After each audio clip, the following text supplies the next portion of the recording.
Many powerful kings used to keep many women in their harems.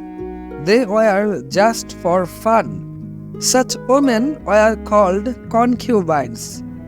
In ancient China, there were about 20,000 women in the harem. The main reason for keeping concubines is to meet biological needs, and another important reason is to produce more number of children, leaving a greater legacy of royal blood, ensuring that the royal family does not become extinct.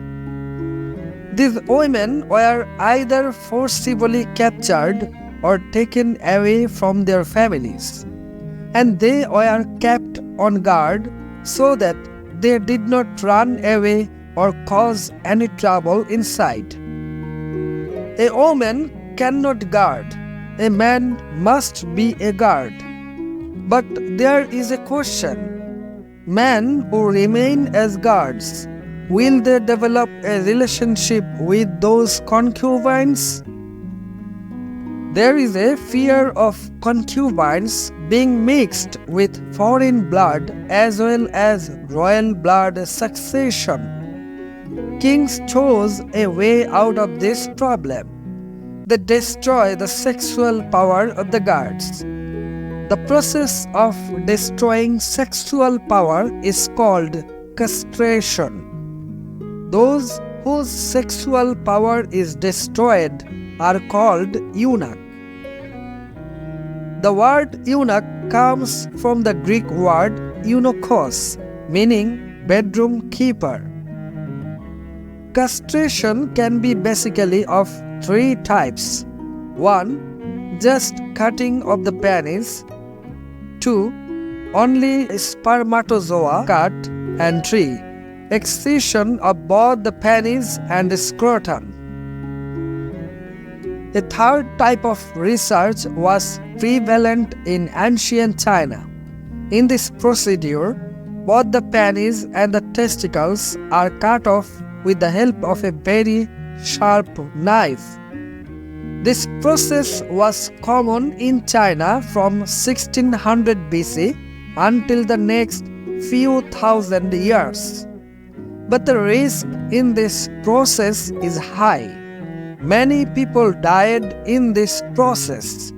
In order to reduce the mortality rate, the process of making eunuch is started gradually by cutting only the spermatozoa, leaving the penis. In the ancient Chinese Empire, the castration was done in an isolated place outside the main palace.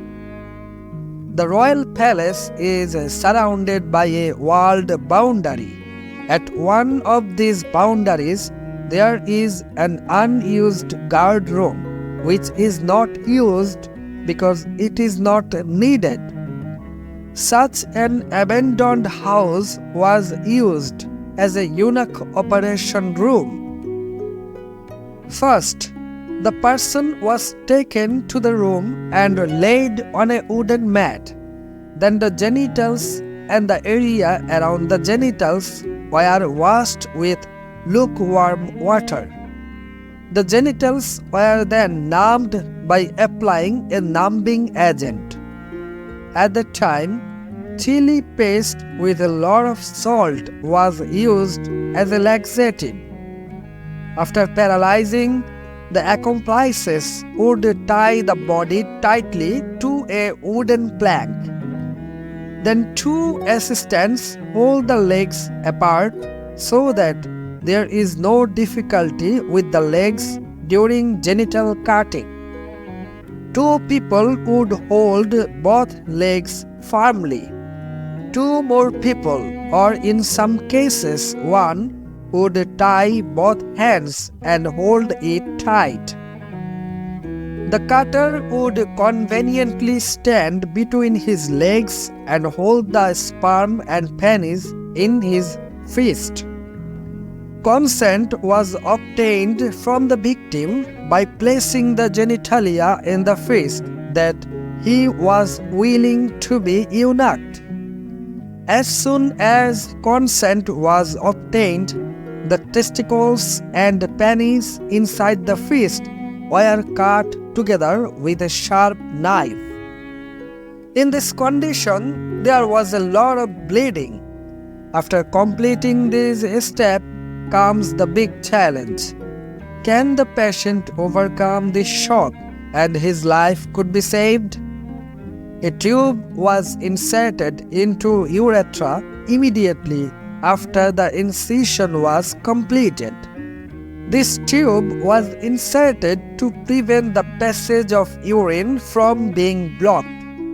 The tube was much like the saline pipe of today, through which urine was discharged.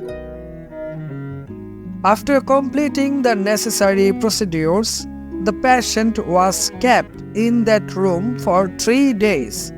At the time, the patient was not given any food.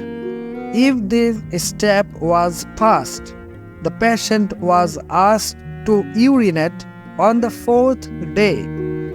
If he could urinate, the operation was considered successful, and if he could not urinate, the operation was considered unsuccessful.